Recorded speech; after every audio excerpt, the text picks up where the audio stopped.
কি বলবো, বলার কোনো ভাষা নাই।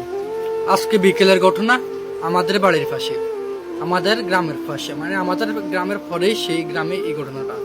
সেটা হচ্ছে আপন রক্তের ছোট ভাইয়ের হাতে বড় ভাই খুন হয়েছে। ছোট ছোট বাচ্চা, তার বড় ভাইয়ের বয়স ছিল 12 বছর আর ছোট ভাইয়ের বয়স ছিল 9 বছর। সে ছোট ভাই ছুরি দিয়ে আঘাত করে তার বড় ভাইকে জখম করে মৃত্যুবরণ করে দিয়েছে।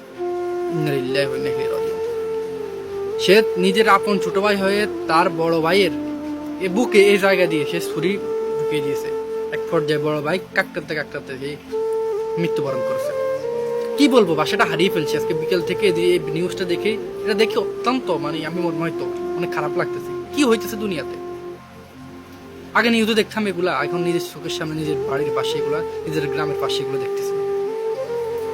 ঘটনাটা শুরু হলো, সেখানে হলো আপনার একটা ফাঁকে নিয়ে, সামান্য একটা ফাঁকে নিয়ে দুই ভাইয়ের এক তর্ক বিতর্ক হয়েছে। সে তর্ক বিতর্ক থেকে এক পর্যায়ে ছোট ভাই ক্ষিপ্ত হয়ে একটা ছুরি নিয়ে বড় ভাইয়ের বুকের এই জায়গায় দিয়ে ছুরিটা ঢুকিয়ে দিয়েছে। এবং কি সে ছুরিটি ঢুকিয়ে দেওয়ার পরে নাকি এটাও বলছে যে একবারে দিছি ভিতরে, একবারে ভিতরে ছুরিটা ঢুকিয়ে গাড়ি করে দিছি, একবারে মানে গ্রামের প্রতি কথাটা, মানে একবারে গুলি গেলে দিছে, একবারে ছুরিটা দিয়ে তাকে একবারে বুকের ভিতরে করে দিছি। ছোট ভাই নাকি কথাটা বলছে। জানি না কোন দেশে আছি আমরা, কোথায় আছি, কোন দিকে বসবাস করছি। এগুলোর উৎপাত কিভাবে হলো? নিজের আপন ভাই এভাবে আপন ভাইকে খুন করতে পারে, এভাবে হত্যা করতে পারে সামান্য একটা ফাঁকি নিয়ে। এটা থেকে আফসোসের বিষয়, এটা থেকে দুঃখজনকের বিষয় আর কিছু মনে হয় না।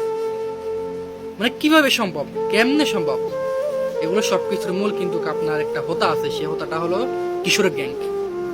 কিশোর গ্যাং যেভাবে দিন দিন উৎপাত হয়েছে, কিশোর গ্যাং যেভাবে দিন দিন দেশে প্রত্যেকটা জায়গায়, প্রত্যেকটা সেক্টরে কিশোর যেভাবে তাদের উৎপাত তারা শুরু করছে, যেভাবে তারা তাদের গ্যাংকে বড় করতেছে, সেই গ্যাংয়ের কারণেই এই ছোট ছোট মাসুম বাচ্চারা এভাবে তারা খুন খারাপি সন্ত্রাসী দিকে চলে যাচ্ছে। তার যে বড় ভাইকে মারছে তার বয়স 12 বছর, মাত্র 12 বছর। আমি স্ক্রিনে তার ছবিটা দিব। আর তার ছোট ভাই যে মারছে তার বয়স 8 বছর। 8-12 বছর, 8 বছরের বাচ্চাটা কি বুঝে, কি এমন হয়ে গেল? সেই তার বড় ভাইয়ের বুকে দিয়ে ছুরি ঢুকিয়ে দিয়েছে। এটা পাখি নিয়ে তর্ক বিতর্ক, একটা পাখি নিয়ে কাটাকাটি করবে, অন্য কিছু না।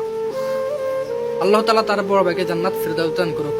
এবং ছোট ভাইকে তারা কি করবে আসলে তা জানি না। আইন শৃঙ্খলা বাহিনী, পুলিশ নিবে কিনা, না জেল দিবে, না মামলা দিবে, আমি এতটুকু জানি না। হয়তো খবর পাবো কালকে ফাইলে আপনাদেরকে আবার জানাবো, সমস্যা নেই। কিন্তু একটা জাহিলিয়াতের যুগে আমরা চলে আসছি। একটা কি বলবো, এই যুগটা খুবই খারাপ, খুবই বিচ্ছিন্ন একটা যুগে চলে আসছি। আমার চোখের সামনে, আমার পাশের গ্রামে, পাশের এলাকায় এমন ঘটনা কখনো ঘটবে এটা আমি কখনো কল্পনা করতে পারিনি। আল্লাহ তাআলা আমাদেরকে সবাইকে এইসব বিপদ আপদ, এইসব নেককার, এইসব খারাপ কাজ থেকে যেন হেদায়েত দান করুক। এবং যত জায়গায় যত বাইরা আছে তারা যেন সবসময় এরকম ভাবে চলতে পারে, সুন্দরভাবে যেন তারা থাকতে পারে, এরকম বেহাল করতে যেন না করতে পারে, সেটা থেকে আমাদেরকে হেদায়েত দান করুক। আসলে এই যে ছোট ভাই বড় ভাইটাকে ছুরিটা আঘাত করছে, এটা অন্য আরেকটা ফ্যামিলির ছোট ভাই একটা সাহস পাই যায়। যেমন ধরুন আমার ছোট ভাই আছে, হয়তো সে সাহস পেয়ে যাবে কোনো একদিন যে আমি আমার বড় ভাইকে ছুরি দিব। ওনার একটা ছোট ভাই আছে, বড় ভাই কিছু বললে বড় ভাইকে না শুনে এরকম একটা আঘাত করতে পারবে। এগুলো আরো উস্কানিমূলক, আরো তারা সাহস পায়, তারা ছোট আছে। আমি চাই এটা যেন সুন্দর একটা নেককার বিচারের ব্যবস্থা হয়, এটা যেন একটা বিচার হয়, না হলে কারো শিক্ষা হবে না। শিক্ষাটা খুবই দরকার।